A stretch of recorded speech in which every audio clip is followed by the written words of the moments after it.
Students, कैसे हैं आप लोग।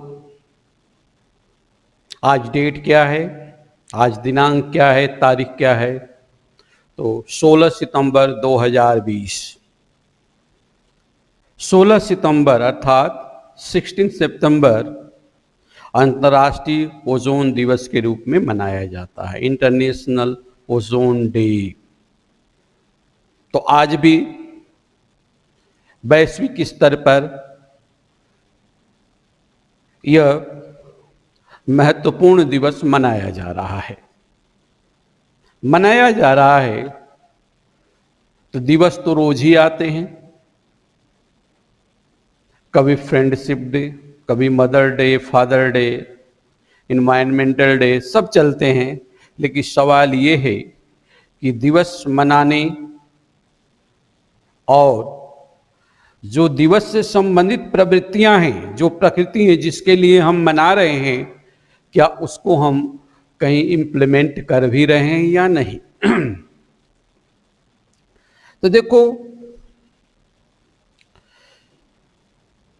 जो ये प्रवृत्तियां हैं विश्व में जो चल रही हैं, वर्तमान में भी आप देख रहे हो कि संपूर्ण विश्व पैंडेमिक के खतरे को झेल रहा है। वैश्विक महामारी आ चुकी है और किस रूप में आई ये पता नहीं, लेकिन किस रूप में प्रभावित कर रही है ये पता है, लेकिन किस रूप में यहां से जाएगी वह भी पता नहीं है। तो क्या कोविड-19 अर्थात कोरोना का जो इम्पैक्ट है, जो उसका हमला है, कहीं ऐसा तो नहीं पर्यावरणीय समस्याओं का या पर्यावरणीय समस्याओं ने ही इसको जन्म दे दिया। तो पर्यावरणीय समस्याओं को जन्म किसने दिया? निश्चय ही इसका उत्तर है मानव। देखो, भूगोल के संदर्भ में जब हम बात करते हैं या पर्यावरण के संदर्भ में बात करते हैं, तो आरंभिक काल से ही जब मेरी आपसे बात हुई, या आप जानते भी हो कि संपूर्ण विश्व का जो प्राकृतिक पर्यावरण है यह जटिल अंतरक्रियाओं का सम्मिश्रण है। लगातार अंतरक्रियाएं चल रही हैं, कहीं जैविक कहीं अजैविक, जैविक अजैविक के अंदर भी तंत्र है, तंत्र के अंदर तंत्र है। ये क्रियाशीलता चल रही है। तो क्रियाशीलता चलेगी तो बदलाव होगा, लेकिन चूंकि हम बदलाव के पहलुओं को लागू करने में या उसको किसी के ऊपर अध्यारोपित करने में हम सबसे आगे हैं, क्योंकि हम मानव हैं और नाम भी दिया गया मानव।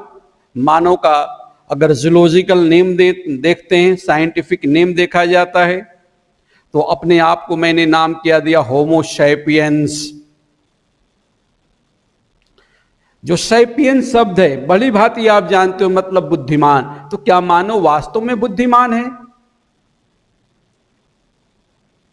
मानव बुद्धिमान है लेकिन लालची है।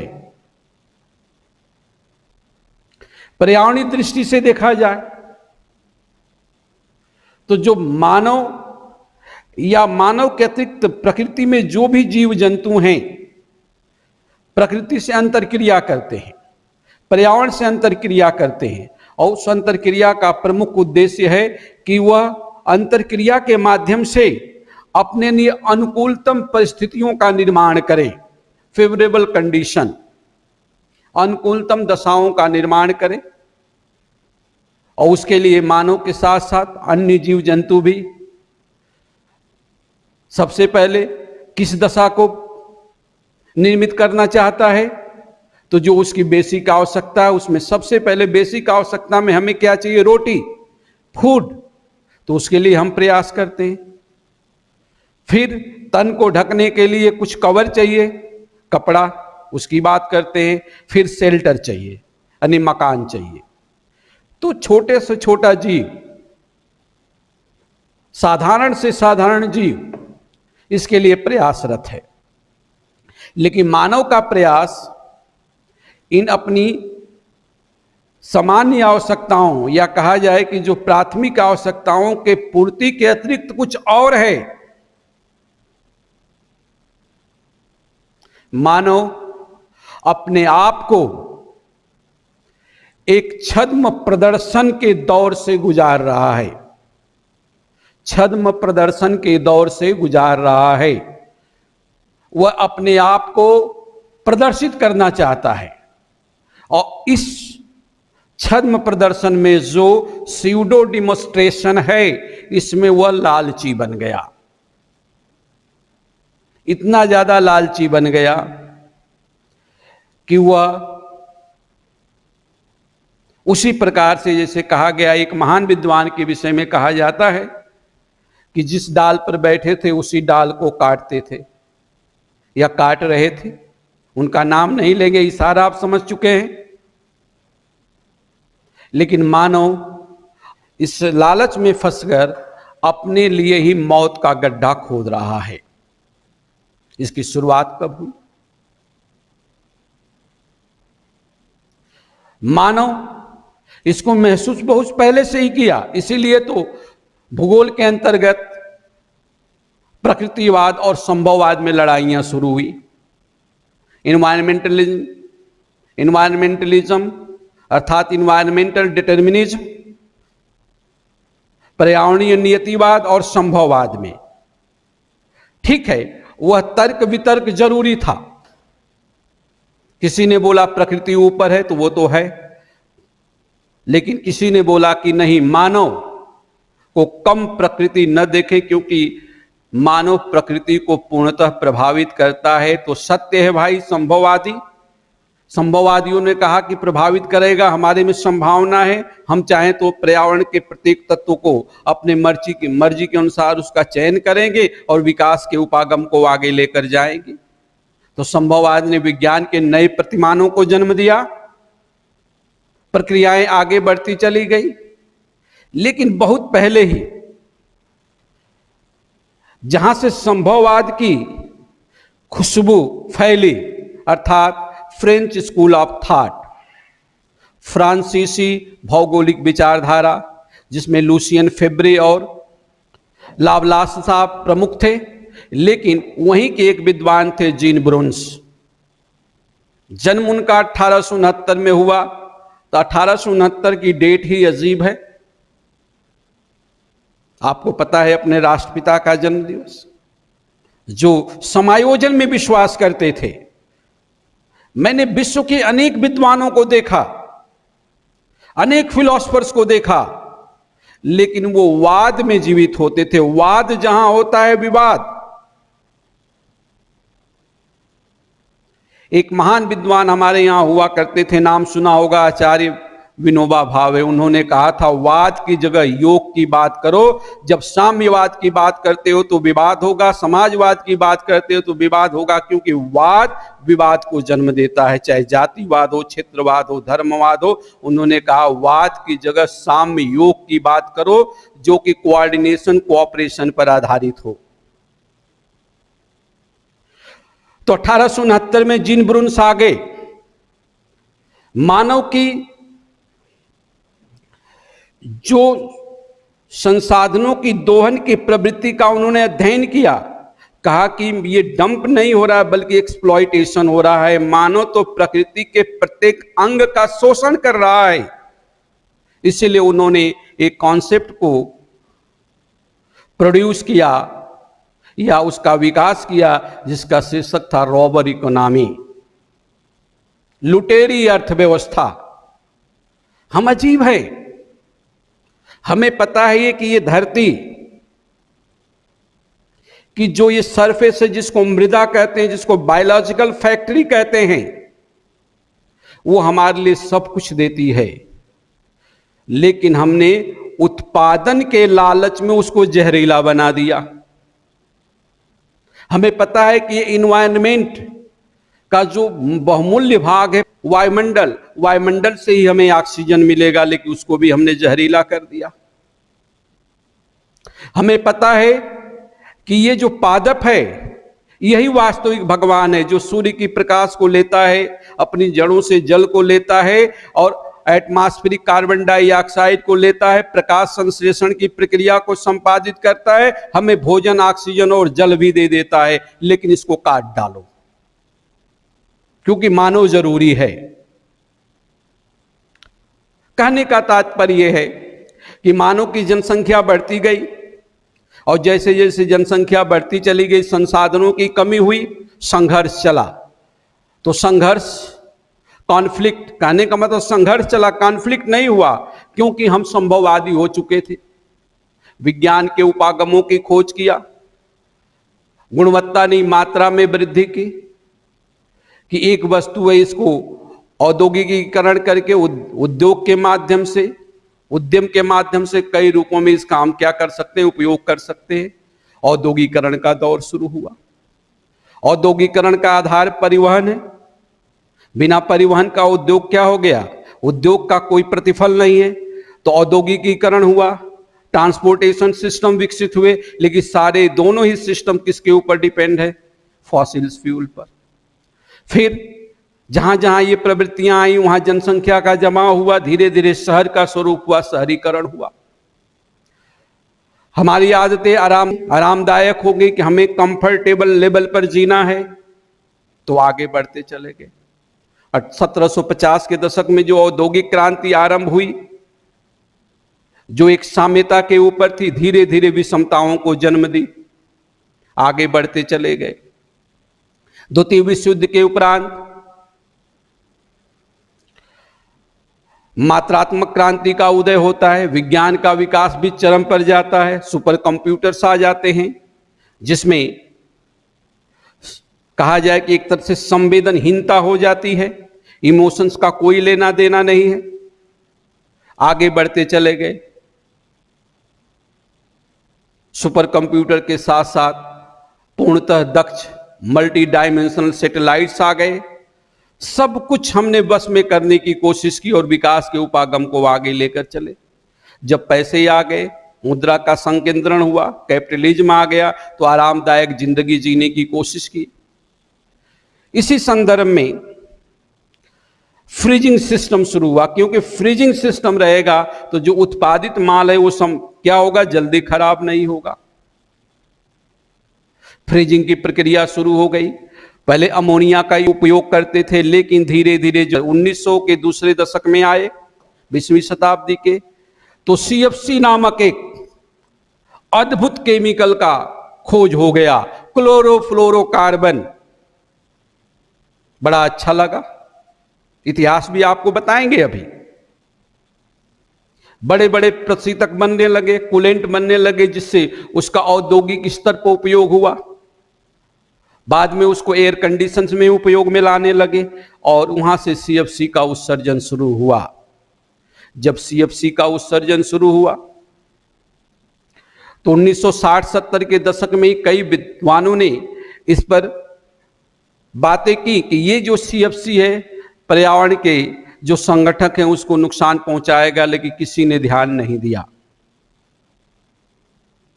चलो मैं अपनी बात करूं, अपनी बोलूं तो अपनी भारत की बात करूं।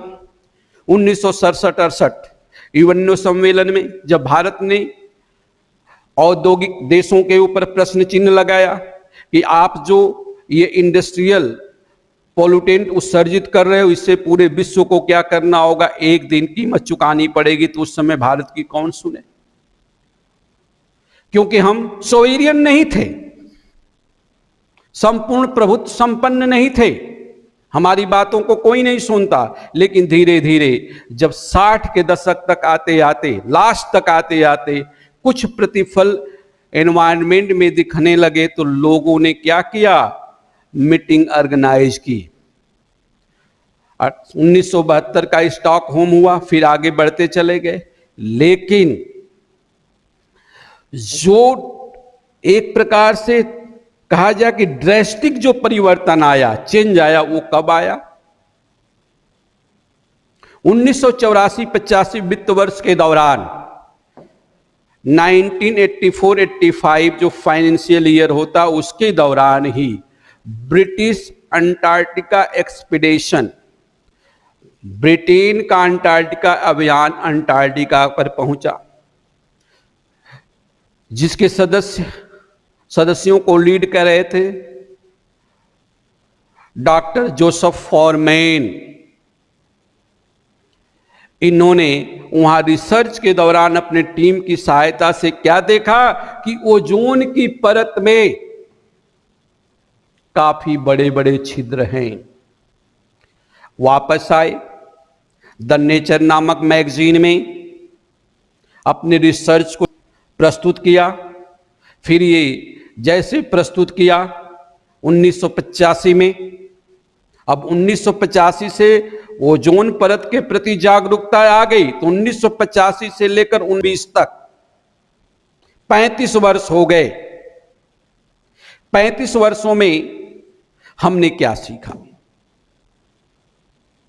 तो जैसे ये रिसर्च पेपर वहां पब्लिश होता है द नेचर नामक मैगजीन में, यूएनओ के कान खड़े हो गए।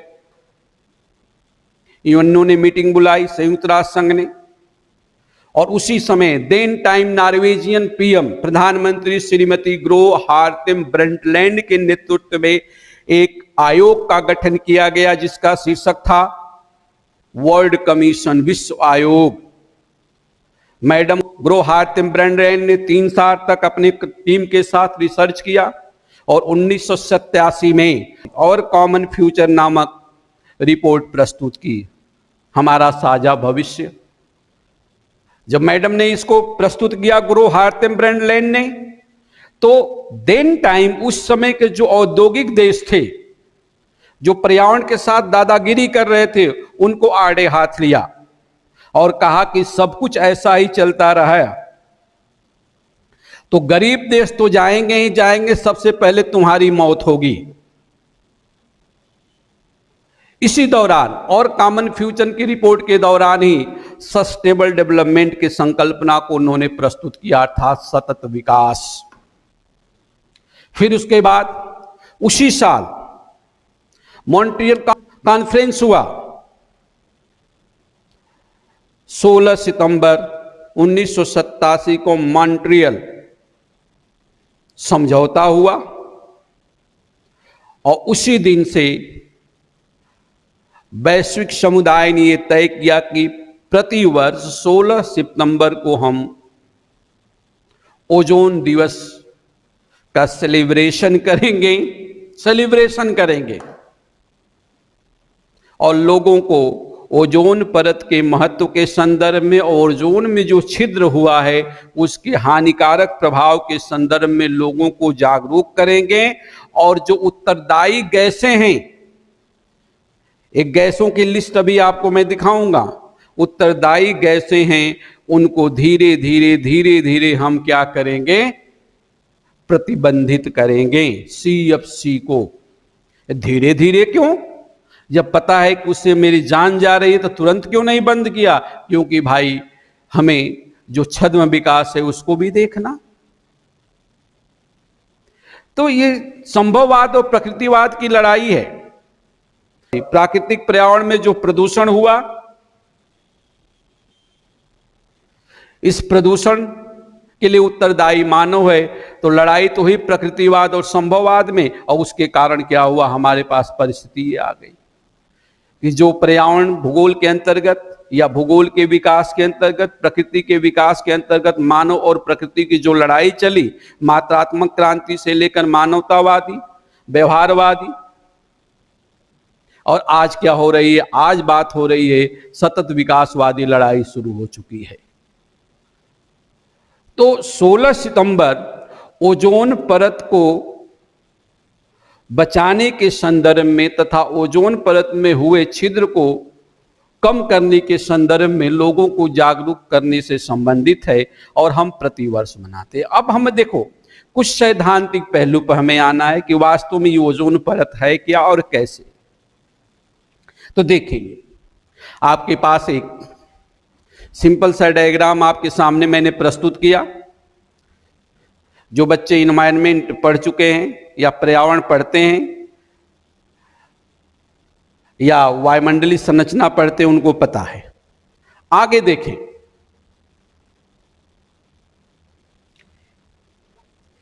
ये हमारी पृथ्वी है और पृथ्वी के चारों ओर एक गैसीय मिश्रण है जिसे हम वायुमंडल कहते हैं, atmosphere, sphere of atmos means gaseous mixture. पृथ्वी की सतह से लेकर इसके अंतरिक्ष तक, अंतिम सीमा तक, जो मान्य सीमा है 10,000 किलोमीटर तक, नई सूचनाओं के अनुसार 29,000 किलोमीटर तक, जो मान्य कितना 10,000 किलोमीटर तक, और जो नवीनतम सूचनाएं 29,000 किलोमीटर तक व्याप्त है। और जैसे जैसे सतह से ऊपर जाते हैं इसकी सघनता कम होती है, क्योंकि गुरुत्व का मान कम है। इसमें तापमान में काफी विचलन है। लेकिन अगर इसका भौतिक वर्गीकरण करते हैं तो जो पृथ्वी के सतह के समीप परत है उसको कहते हैं ट्रोपोस्फियर, क्षोभ मंडल, परिवर्तन मंडल वेरिएबल जोन है, कॉन्वेक्शन मंडल है, कॉन्वेक्शन जोन कहा जाता है, समवहनी मंडल है। तो इस मंडल में सारी जलवायु गतिविधियां होती हैं, बादल का बनना, कोहरे का बनना, पाला का बनना, ओस का बनना, चक्रवात का आना, सब कुछ इसमें होता है। तो ये इसके ठीक ऊपर है स्ट्रेटोस्फियर, जो लगभग 50 किलोमीटर की ऊंचाई तक है। और इसी स्ट्रेटोस्फियर में जो पीले कलर का आप देख रहे हो, ये ब्लू कलर की एक लेयर है, यही है ओजोन गैस। प्राकृतिक रूप से ओजोन गैस का कलर भी ब्लूइश होता है और ये तीक्ष्ण है, तीक्ष्ण गंध वाली है। ये कैसे बनती है भी बात करेंगे। इसके ऊपर है मेजोस्फियर, मेजोस्फियर के ऊपर सबसे ऊपरी परत है थर्मोस्फियर, यानी तापमान मंडल। आज हम बात करेंगे आपसे इसकी, जो लगभग 10 किलोमीटर की ऊंचाई से लेकर 50 किलोमीटर की ऊंचाई तक अभिव्याप्त है। कौन सी? पीले कलर की परत, जिसको नाम दिया गया समताप मंडल। इस मंडल में जो ये ब्लू कलर आपको दिख रहा है, ये है ओजोन की परत, जिसको कहते हैं जीवन रक्षक पेटी, सेफ्टी बेल्ट है हमारे लिए। क्यों है? क्योंकि जो ये देख रहे हो इलेक्ट्रोमैग्नेटिक रेडिएशन हो रहा है, इलेक्ट्रोमैग्नेटिक रेडिएशन सूर्य से हो रहा है। सूर्य में एक जटिल भौतिक रासायनिक प्रक्रिया हो रही है, बेसिकली विशुद्ध रूप से रासायनिक प्रक्रिया, जिसको कहते हैं न्यूक्लियर फ्यूजन, नाभिकीय संलयन।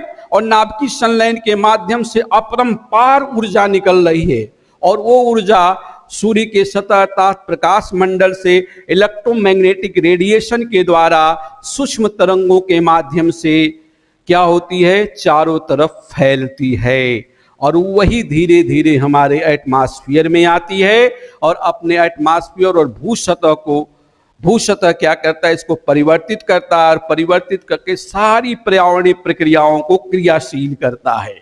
बिना सूर्य के ऊर्जा के अर्थात बिना सोलर एनर्जी के यहाँ जीवन संभव नहीं है। यद्यपि कोई भी पर्यावरणीय प्रक्रियाएं संभव नहीं है। जो सूर्य से एनर्जी आ रही है, सोलर रेडिएशन, वो जैसे ही पृथ्वी के वातावरण में पहुंचती है, वायुमंडल में पहुंचती है, सतह तक पहुंचती है, तब इसे हम कहते हैं इंसोलेशन, सूर्यातप। और जितना यहां से उत्सर्जन हो रहा है उसका 2 अरबवां भाग ही पृथ्वी की सतह तक पहुंच पाता है, लेकिन वह भी प्रति मिनट 23 ट्रिलियन हार्स पावर है। इमेजिन करो कितनी उष्मा ऊर्जा आ रही है। फिर उसको पृथ्वी की सतह, पृथ्वी का वायुमंडल दीर्घ तरंगों के माध्यम से इधर उधर स्थानांतरित करता है, और सारी जैविक भौतिक रासायनिक प्रक्रियाओं को क्या करता है? संपादित करता है। लेकिन इसके साथ साथ ये जो ब्लैक कलर की आप देख रहे हो, अल्ट्रा वायलेट किरणें भी आती हैं, परावैंगनी किरणें। ये परावैंगनी किरणें जैव विविधता के लिए हानिकारक हैं। अगर ये परावैंगनी किरणें अपने मूल स्वरूप में भूसतह तक पहुंच गई तो मानव सहित पूरी जैव विविधता को ये क्या कर सकती है? समाप्त कर सकती हैं। लेकिन इन जो ब्लैक कलर की अल्ट्रावायलेट जो किरणें आ रही हैं, इन किरणों को ये ब्लू कलर की जो लेयर है, जिसको ओजोन परत आपने नाम दिया, ये अवशोषित करती है या तो इसको रिफ्लेक्ट कर देती है। अवशोषण के कारण इस पीली कलर की जो लेयर है, समताप मंडल का तापमान बढ़ जाता है। यहाँ ट्रोपोस्फियर के अंतिम तक -80-82 डिग्री सेंटीग्रेड होता है, यहाँ बढ़कर 0 डिग्री सेंटीग्रेड हो जाता है। तो ये जो ओजोन परत है, ये पूरी तरह से हानिकारक पराबैंगनी किरणों को अवशोषित कर लेती है और पृथ्वी को हानिकारक प्रभाव से बचाती है। इसलिए इसको जीवन रक्षक पेटी कहा गया, पृथ्वी का रक्षा कवच कहा गया, तरह तरह नाम दिए गए। इसकी जो कंसंट्रेशन है, मैक्सिमम कंसंट्रेशन 15 किलोमीटर से 35 किलोमीटर की ऊंचाई तक है, यद्यपि कभी कभी यह परत 50 किलोमीटर की ऊंचाई तक भी देखी जाती है। अब ये ओजोन परत धीरे धीरे डिप्लेट होने लगी, छिद्रित होने लगी। उसके पीछे कहानी क्या है? तो जो औद्योगिकरण और शहरीकरण और आरामदेह जिंदगी शुरुआत हुई हमारी, उसमें हमने प्रशीतक जो सिस्टम होते हैं, कूलेंट सिस्टम, उसमें अमोनिया की जगह क्लोरोफ्लोरोकार्बन का उपयोग किया।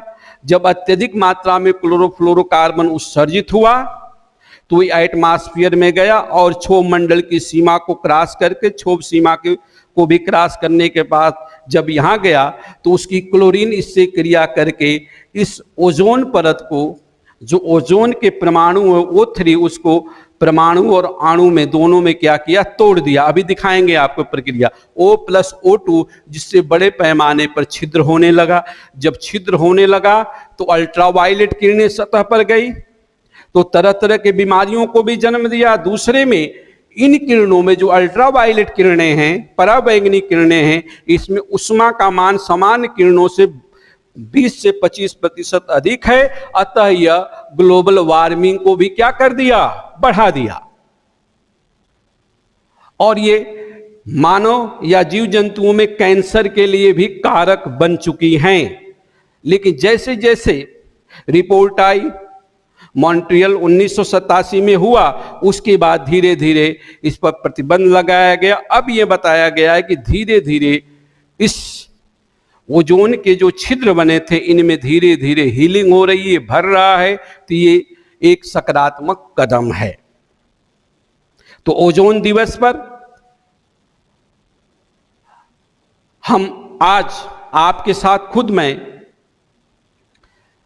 एक प्रतिबद्धता व्यक्त करते हैं कि पर्यावरणीय प्रदूषण के संदर्भ में जो प्रक्रियाएं संपादित हो चुकी हैं उनको न्यूनीकृत करने के लिए प्रयास करेंगे और आप भी करें, क्योंकि जीवन यही है, कुछ भी नहीं कर सकते।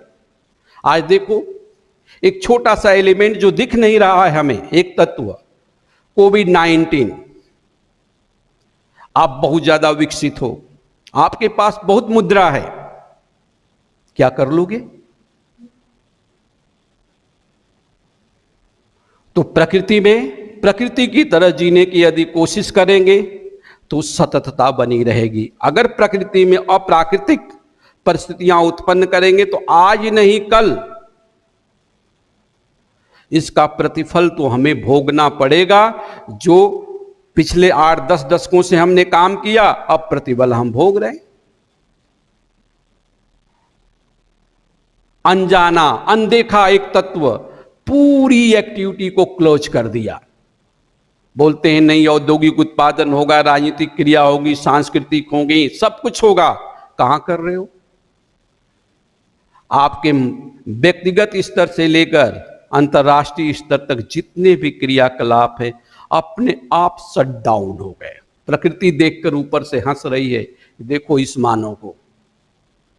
तो प्रकृति की तरह तो अब तो हमें सचेत हो जाना चाहिए।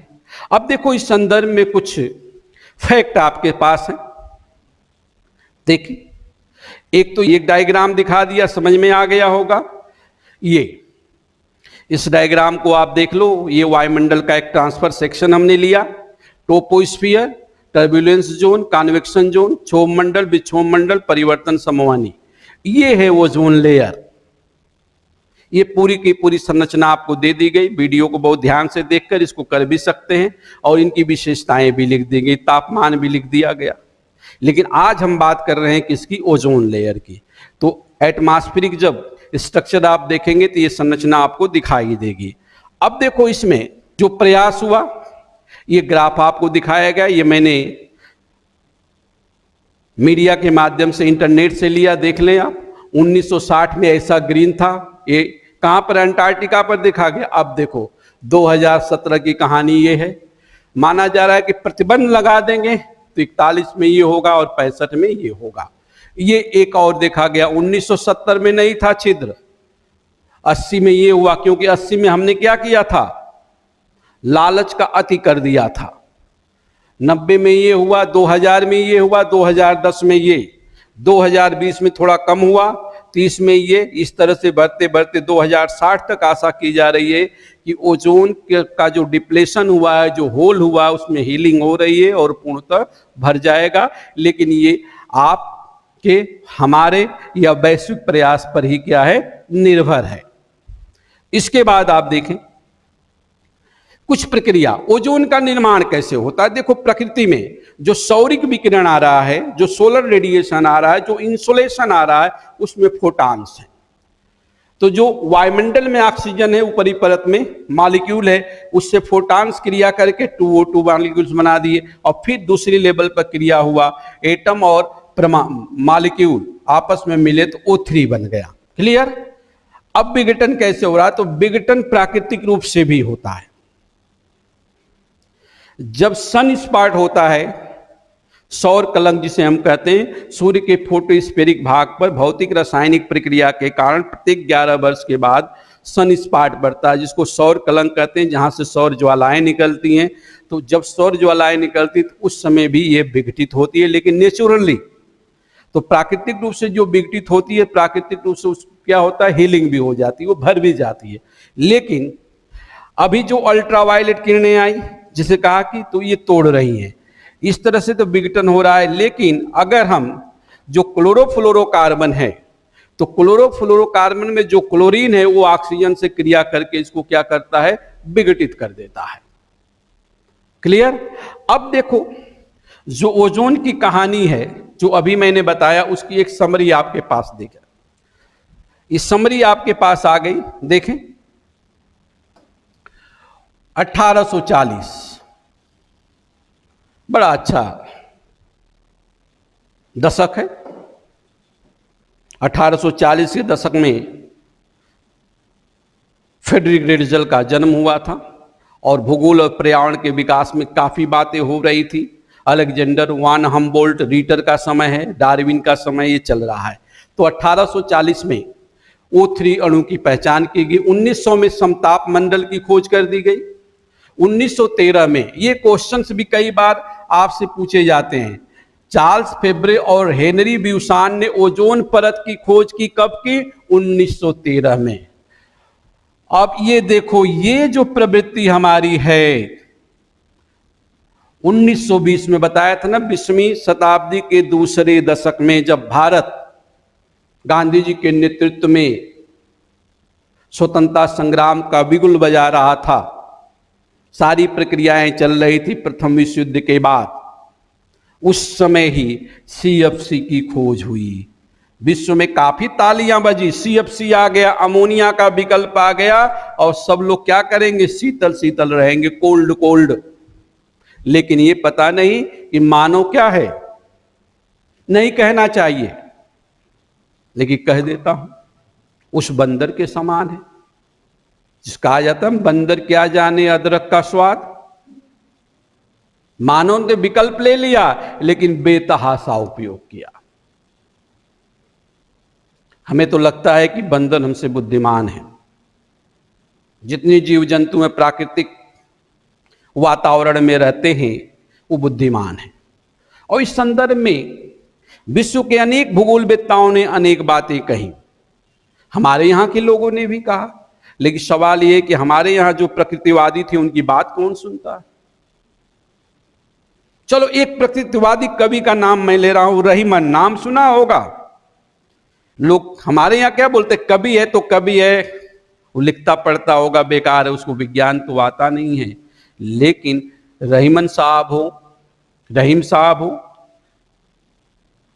कबीर साहब हो या अन्य विद्वान हो, एक विद्वान को तो हमने महामूर्ख घोषित कर दिया, कालिदास को, उससे बड़ा प्रकृतिवादी कोई था ही नहीं। कितने महान ग्रंथों की रचना कर दी और मूर्ख थे वो। जब मूर्ख होकर इतने महान ग्रंथों की रचना की तो हम तो बहुत बड़ा जागरूक हैं, बहुत बड़े जागरूक इंसान हैं।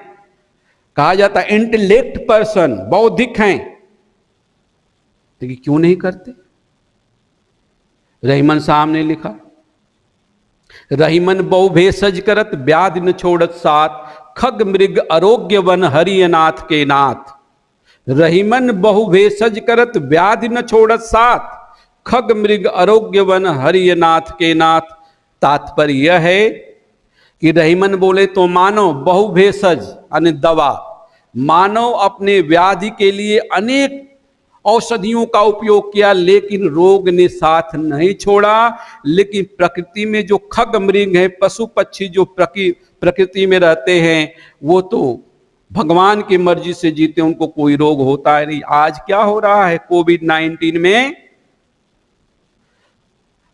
काढ़ा पियो, किसका? मानव का? वनस्पतियों का। प्राकृतिक जीवन जियो, एक्सरसाइज करो। हमारे भारत में तो लोगों के लिए सोने के लिए टाइम है, दूसरे की शिकायत का टाइम है, लेकिन एक्सरसाइज का टाइम नहीं है भाई। लेकिन आज सब संभल गए। इस कोविड ने मानव को एक दूसरा स्टेप दिया है। चलो अर्थव्यवस्था चौपट हो रही है, लेकिन मानव को, जो मानव बच गया, उसकी शुरुआत कैसे हो रही है, ये अपना जीवन चक्र कैसे परिवर्तित कर रहा है, आपको पता है। तो प्राचीन काल में या जो पहले के जो तथाकथित विद्वान, तथाकथित इसलिए लिया कि हम लोग मानते ही नहीं। आज तो कुछ दिन पहले हिंदी दिवस गया। हिंदी के नाम पर चाहे वो संस्थाएं हों या व्यक्ति हों, हमें शर्म आती है। लेकिन हमें लगता है कि जो प्राचीन क्लासिकल हमारे लेखक थे, क्लासिकल शास्त्रीय, उनकी विचारधाराओं को यदि पढ़ें तो हमारी समस्याओं का समाधान उन्हीं विचारधाराओं में है। कोशिश करें। वो कौन लोग थे? कबीर कौन थे? रहीम कौन थे? तुलसी कौन थे? सूर कौन थे? या अन्य दूसरे लोग कौन थे? और क्या क्या बातें कह गए? आज हम वापस आ रहे हैं। तो जब सीएफसी की खोज हुई, तालियां बजी कि अच्छा आ गया हमारे लिए। फिर 1974 में सीएफसी के हानिकारक प्रभाव की चर्चा शुरू हो गई। मैं आपको आज बता दूं, बहुत कम जगह है कि हमारे यहां के महान विद्वान होमी जहांगीर भाभा साहब ने इस पर बहुत पहले चर्चा शुरू कर दी थी। विक्रम साराभाई ने भी बहुत बातें कही थी, लेकिन कौन मानेगा? सीएफसी के हानिकारक प्रभावों की चर्चा शुरू हो गई। 78 तक आते आते कुछ देशों ने सीएफसी पर प्रतिबंध लगाया, जिसमें कनाडा और स्कैंडिनेवियाई देश जैसे फिनलैंड, नॉर्वे वगैरह क्या थे, प्रमुख थे। लगा दिया प्रतिबंध। यही कारण है कि अभी ह्यूमन विकास डेवलपमेंट में आप देखो तो जो स्कैंडिनेविया लैंड के देश हैं वो आगे हैं, फिनलैंड, नॉर्वे, प्रतिबंध लगा दिया। लेकिन अभी चूंकि विश्व में शीत युद्ध चल रहा है, तो कौन किसको देखेगा? अमेरिका और सोवियत संघ आपस में लड़ रहे हैं और हमारा विकास उतना हुआ नहीं।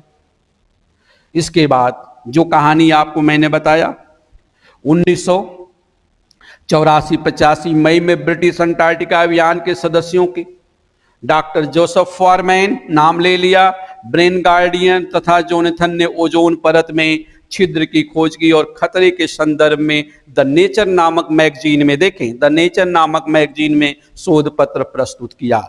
तो हड़कंप मचा। जो बातें आपको की वही यहां पर लिखा गया है। देखें, उन्होंने वर्ल्ड कमीशन का गठन किया। Gro Harlem Brundtland, then time Norwegian PM, उस समय नॉर्वे की प्रधानमंत्री थी। उन्होंने और कॉमन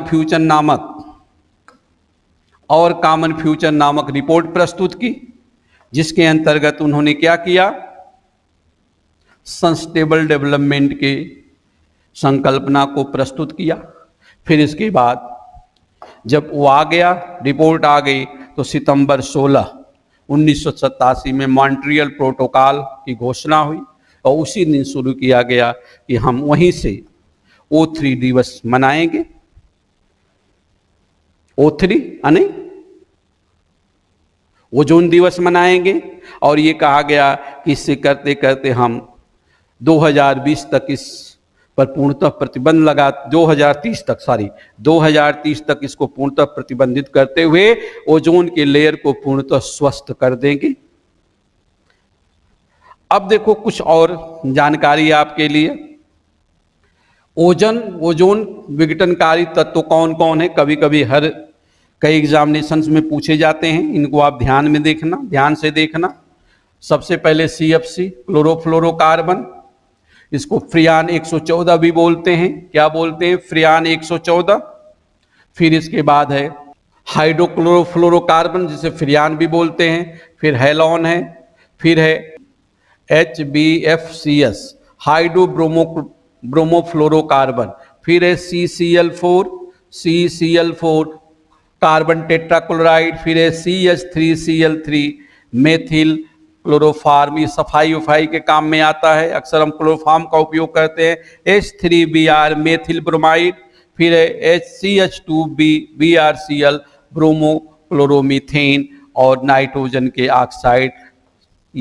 ये जो हैं ओजोन के लिए नुकसानदायक है और इस पर बातें हो रही हैं। तो ओजोन दिवस क्यों मनाते हैं, कैसे मनाते हैं, काफ़ी कहानी आपने सुन लिया। आशा है कि ये आपको पसंद आएगा। और देखो बाकी सब सूचनाओं के साथ आपके परीक्षा के पॉइंट ऑफ व्यू से कभी कभी ये क्वेश्चन भी आ सकते हैं, ये आते रहते हैं। ओजोन लेयर जो प्रोटेक्शन हो रहा है, कहने का मतलब 16 सितंबर जो ओजोन दिवस हम मना रहे हैं, इसकी थीम क्या है? तो थीम क्या है? Ozone layer, ozone for life and 35 years of ozone layer protection. Clear? इतना कर लेंगे आप।